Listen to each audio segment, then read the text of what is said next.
Hi friends, আরশনন্দী ব্লগে আপনাদের স্বাগত। আজ চলে এসেছি ছাদ বাগানে। দেখো বন্ধুরা, শীতের ফুলকপি কাটতে। ব্রোকলি, পিঙ্ক ফুলকপি আমি কাটতে পারিনি, তাই হাজব্যান্ডকে বললাম একটু কেটে দাও তো। ও ছাদে এসেছিল গাছে জল দিতে। ও ভীষণভাবে পরিশ্রম করে গাছের পিছনে, গাছকে খুব ভালোবাসে।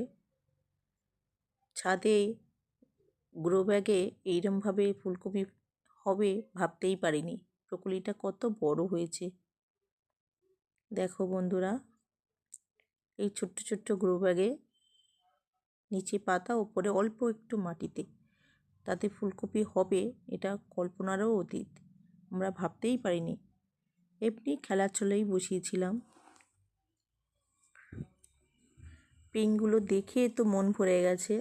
খাবো তো পরের কথা, খাওয়া কিন্তু খুব সুন্দর, কালারটা এত সুন্দর হবে। আর এই বছর ফার্স্ট টাইম পিঙ্ক ফুলকপি করলাম।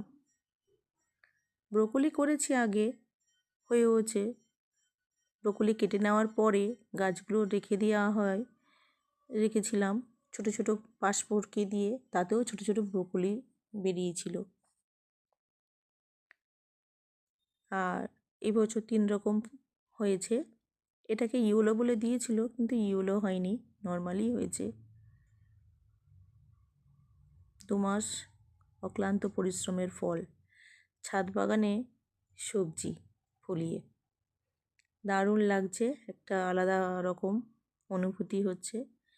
যারা গাছ ভালোবাসো তারা তো জানো, বুঝতে পারো এই ফিলিংসটা কেমন হয় যখন সফল হয়। আমারও খুব ভালো লাগছে, তাই তোমাদের সাথে শেয়ার করলাম। তোমরাও দেখো, পারলে করো ছাদ বাগানে এরকম সবজি চাষ। Thank you.